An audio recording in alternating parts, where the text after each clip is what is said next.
ایک عورت آئی، ایک لڑکی آئی، یا رسول اللہ میری شادی ہونے لگی، میرے خامند کا کیا حق ہے میرے اوپر؟ دونوں طرف کی میرے نبی نے زندگی سکھائی۔ میرے نبی نے فرمایا تیرے خامند کے جسم پہ پھوڑے نکل آئیں، پھوڑوں میں گندا پانی جمع ہو جائے، پیپ جمع ہو جائے، اور تو زبان سے چاٹ چاٹ کے اس کے زخموں کو دھوئے، تو بھی تو نے اپنے خامند کا حق ادا نہیں کیا ہے۔ تو اس طرح لائف کو بیلنس کیا میرے نبی نے کہ ایک گھر کیسے چلتا ہے اور کس طرح خوبصورت بنتا ہے، وہ میرے نبی کے اخلاق ہیں۔ آپ سب سے ایک بات کرتا ہوں، برداشت کرنا سیکھ لیں، زندگی خوبصورت ہو جائے۔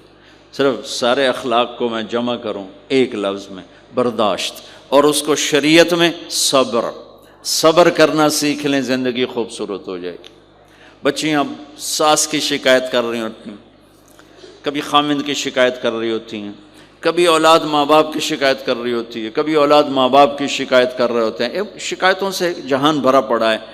آپ شکایتوں کو دفن کر کے ہونٹ سی لیں، صبر، آہ نہ کر لبوں کو سی، عشق ہے دل لگی نہیں، سینے پہ تیر کھائے جا، آگے قدم بڑھائے جا، یعنی زبان حال سے کہہ دے کہ ہاں ستائے جا۔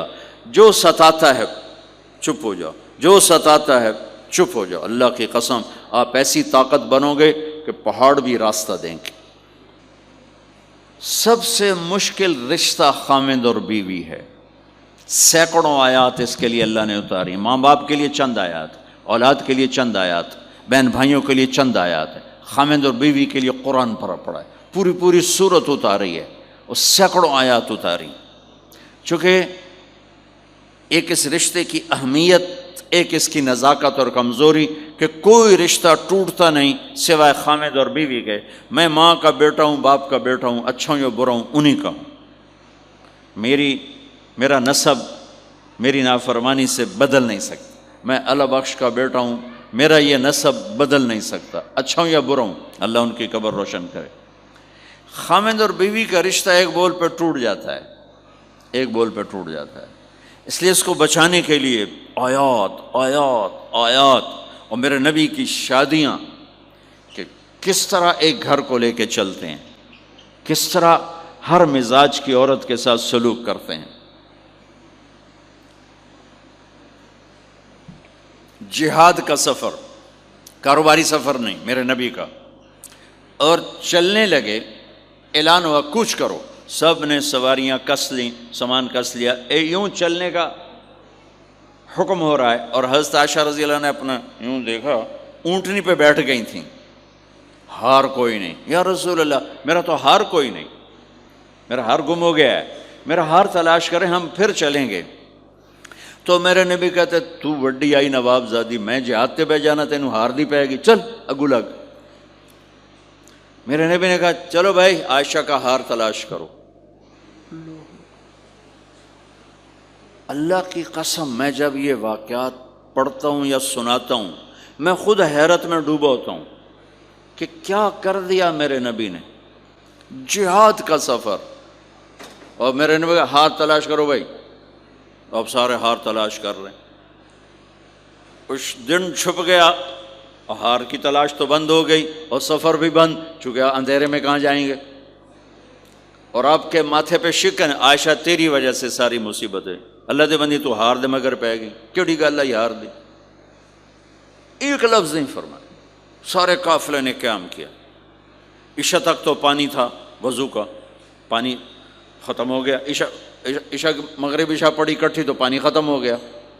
اب پانی ختم ہو گیا تو فجر کی نماز آ رہی ہے، پانی کوئی نہیں ہے، تو سارے صحابہ نے ابو بکر پہ چڑھائی کی، ویکھے تیری دھی دے مگر ساڑے نال کی بنی، ہن اسی نماز کی میں پڑھنی ہے، پانی تو ہے نہیں تو وضو کی میں کرنا ہے۔ اب ابو بکر کو غصہ چڑھا، ایک دم، وہ تو باپ تھے، وہ گھس گئے خیمے میں۔ آگے دیکھا تو اللہ کے نبی اماں عائشہ کی گود میں سر رکھ کے سوئے ہوئے تھے، اور اماں جی ایسے بیٹھی تھی، آپ کو سارا دیکھ رہی ہوں۔ اب بولیں تو خطرہ ہے آنکھ کھل جائے گی، اور غصہ بھی چڑھا ہوا ہے، باپ بھی ہیں، تو اب مجھے دیکھو کیا کر رہے تھے۔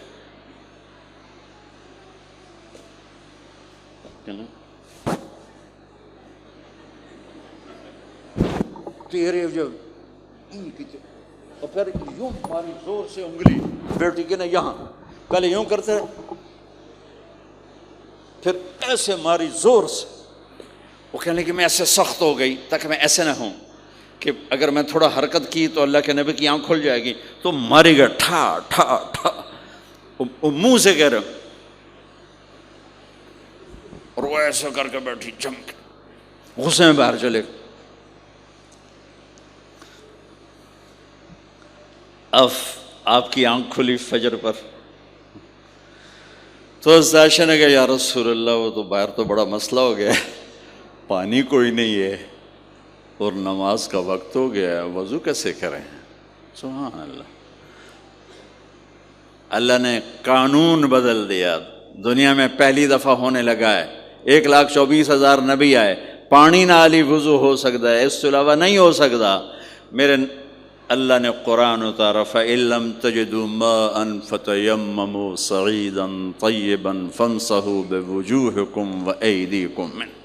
اچھا میرے بندو پانی مک گیا ہے، چلو مٹی چاہتے منہ تے مارو تے دوئی چاہتے ہتھاں تے مارو تے تمہارا وضو ہو گیا، چلو تیمم کرو اور نماز پڑھو. اب وہ جو سارے ابو بکر پہ غصے ہو رہے تھے نا، عائشہ کہنے لگے واہ ابو بکر بھائی تیرے تو فعل کی کم بن گیا، تیری دھی دے تو فعل کی کم بن گیا.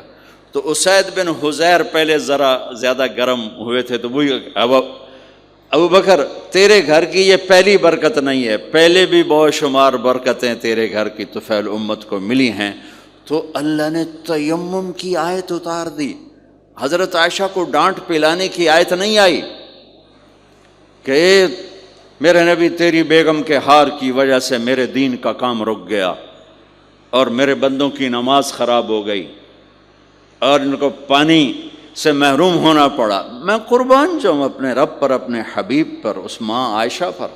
دنیا کی واحد عورت ہے جس کے سینے پر سر رکھ کر کسی نبی نے جان دی ہو. 1,24,000 نبیوں میں سے کوئی نہیں ہے جس کا سر بیگم کے سینے اور ٹھوڑی کے درمیان ہو اور اس کی جان اللہ نے نکالی ہو. واحد میرے آپ کے مات فی سحری و نحری، سحری و نحری، سحری و کہ میرے چونکہ آپ ایسے بیٹھے تھی اور حبیب پاک آپ کے سینے پر یوں دراز تھے، نیم دراز اس طرح سے، اور آپ کا سر مبارک ٹھوڑی کے ساتھ لگ رہا تھا، ٹھوڑی کے ساتھ یہ جگہ یہاں لگ رہی تھی اور باقی یہاں تھی. آپ اس طرح اور واحد خاتون ہے جن کا حجرہ کسی نبی کی آرام گاہ بنا، ابدی آرام گاہ بنا. واحد اماں عائشہ ہیں جن کے حجرے کو اللہ نے کسی نبی کے آرام گاہ بنایا. اور یہ واحد حجرہ ہے جہاں 70,000 فرشتہ صبح آ کے درود و سلام پڑھتا ہے اور شام تک پڑھتا ہے، اور شام کو 70,000 نیا آتا ہے اور صبح تک درود و سلام پڑھتا ہے اور واپس چلا جاتا ہے. کائنات اللہ جب مسلمان دنیا سے مٹ جائیں گے، مسجد نبوی مٹ جائے گی، بیت اللہ مٹ جائے گا، مدینے کی ایک اینٹ باقی نہیں بچے گی. مکہ کتنے بڑی بڑی بلڈنگیں، ایک اینٹ باقی نہیں بچے گی. اور وہاں سے گزرتے ہوئے لوگ کہیں گے لگتا ہے اتنے کدی آبادی ہوئے گی، ایتھے لگتا ہے کدی آبادی ہوئے گی. یہ زبانوں پہ ہوگا. جب سارے نشان مٹ جائیں گے اس وقت بھی 70,000 فرشتہ آ کے درود و سلام صبح سے شام تک پڑھے گا اور شام سے صبح تک پڑھے گا. یہ واحد میں خاتون ہیں عائشہ بنت ابی بکر جن کو اللہ نے یہ عزت بخشی. اور یہ واحد خاتون ہیں جب ان کے اوپر تہمت لگی، حضرت یوسف علیہ السلام پہ تہمت لگی تو بچے نے گواہی دی، حضرت مریم پہ تہمت لگی بیٹے نے گواہی دی، اور اماں عائشہ پہ تہمت لگی تو اللہ نے گواہی دی کہ میں گواہ ہوں. اللہ گواہ بن کے آئے ہیں. تو اللہ نے کہا تیمم کرو بھائی. سارے خوش ہو گئے، سارے خوش ہو گئے. تو حضرت عائشہ نے کہا یا رسول اللہ اب میرا ہار چھوڑ دیں، اب چلیں. تب آپ نے کہا چلو بھائی کوچ کرو. اس سے زیادہ کوئی دلداری کا واقعہ پیش کر سکتا ہے؟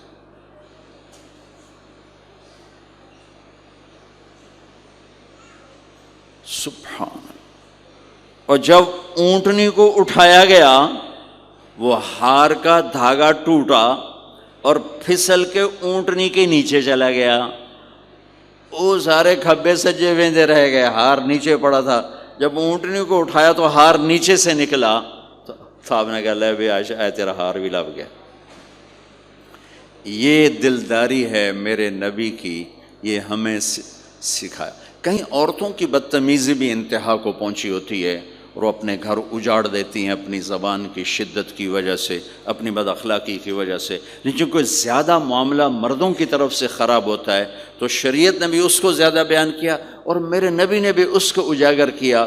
اور میرے نبی کی آخری تقریر، آخری خطبہ حجۃ الوداع کا صرف ایک رشتے کو بیان کیا، صرف ایک رشتے کو بیان۔ ہم کتنے رشتوں میں جکڑے ہوئے ہیں، ماں باپ، بہن بھائی، چاچا تایا، خالہ خالو، دادا دادی، نانا نانی، ساس بہو، کتنے ہم رشتوں میں جکڑے ہوئے ہیں۔ میرے نبی نے صرف ایک رشتے کا حق بیان کیا، استوصوا بالنساء خیرا، میں تمہیں تمہاری بیویوں کے بارے میں وصیت کر رہا ہوں، ان کے ساتھ اچھا سلوک کرنا۔ صرف ایک رشتے کو بیان فرمایا۔